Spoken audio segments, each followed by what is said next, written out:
สบายดีจ้ะพี่น้องสบายดีก่อนฟ้าฝนฟ้าฝนมาเบิ่งฝนนะพี่น้องฝนก็ไม่แห้งก็เรากระเดียแท้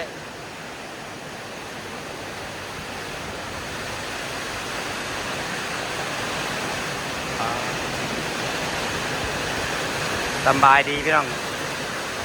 มุ่งแรงฝนตกฟ้าทั้งแห้งทั้งลมลูกเห็บฝนตกก็ดีใจแล้วพี่น้องเอ้ยแต่ก็บอกแข่งได้ว่าเมื่อกี้นี่เป็นฝนอันตราย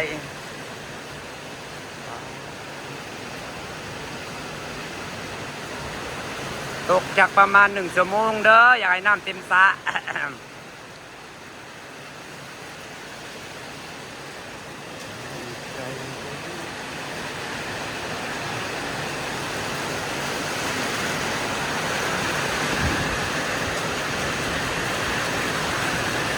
โอ้ยดีใจเด้พี่น้องฝนตกสดชื่นขนาด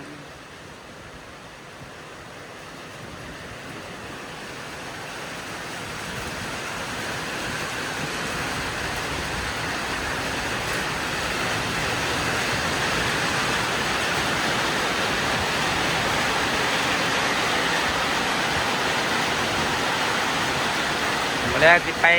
ใต้อึ่ง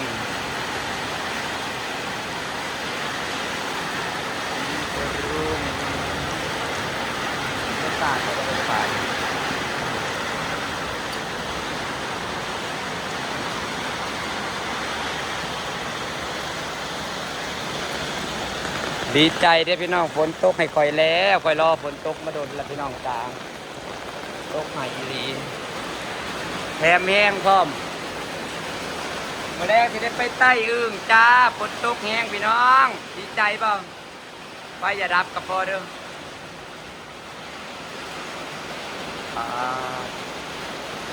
สะออนฝนเด้พี่น้องดีใจเด้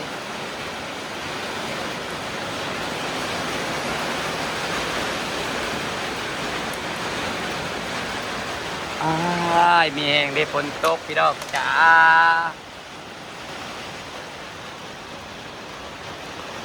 ฝนตกมาเด้อฝันเอ่ยตำต้นไม้ก็สิซื้อตำน้ำไม้ก็สิออกดีใจน้ำข่อยบ่พี่น้องพี่น้องเสือไปยังพันลาคือบ่ถ่ายคลิปลายมือพันลาขอหยุดก่อนนะพี่น้องหยุดไปก่อน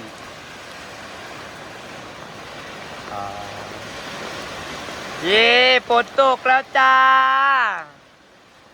พี่น้องเอ้ยมีแห้งเด้บัดนี้ซ้ำมันสิงามต้นไม้พันลานะสอนเด้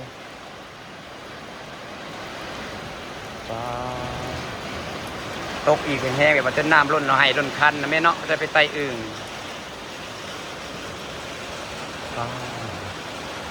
เย่เย่เย่ฝนตกแล้วดีใจดี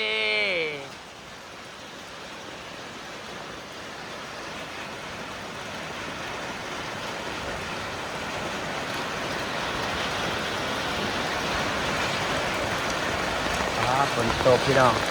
ตำป่าหน่อไม้ก็สิงามฝุ่นสีเขียวเต็มไปลมพัดมันมึงเนี่ยลมพัดกอหน่อไม้ก่อยสูงโคตรอย่าพึ่งโดดตกเข้ามาอีกให้มันซุ่มต่ำก่อนแห้งดิแล้วปลาเราก็จะมีน้ำ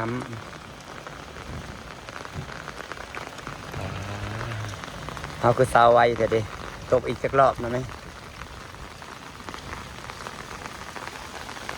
อยากให้ฝนตกตั้งหลายวันนี้ตกให้แล้วแต่กับพ่อสิมีน้ำดอกพี่น้องอยากให้มันตกจนมีน้ำหลายๆคนโอ้ยเนาะตกแห้งๆให้ก็คือสาวไว้เถอะวะดินมันได้สุ่มซ้ำมาอีกเด้อน้ำนองซาค่อยบกลงเลยพี่น้องเศร้าเลยดีกับเศร้ามาอีกจ้า อืม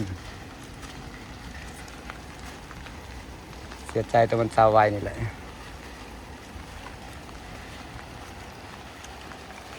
สะออนฝน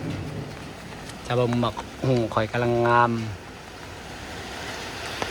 เย่มาอีกแล้ว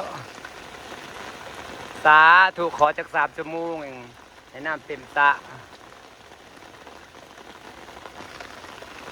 ต้นหุงก็กำลังงามอ้าวจะมาเป็นบาทเนี่ยนี่ตายแล้วฝนตกจ้าเย่แห้งมาอีกแล้วเม็ดใหญ่พร้อม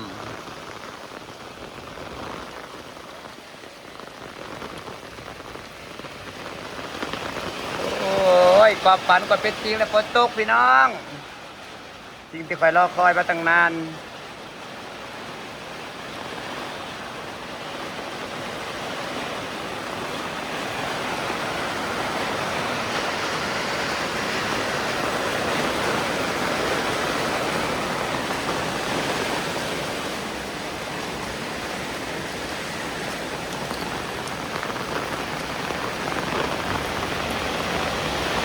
อยากหลัดปลา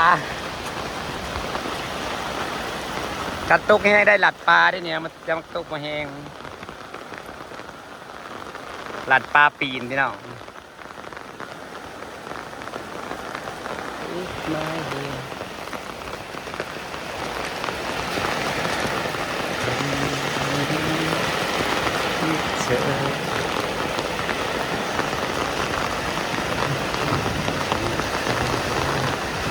ปลาตกใจใจเลย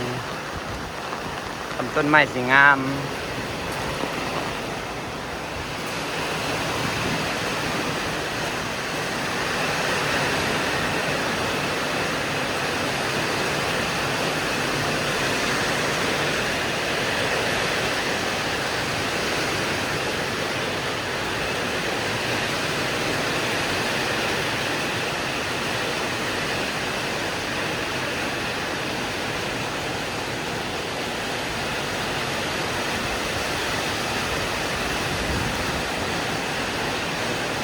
ก็ตกให้ค่อย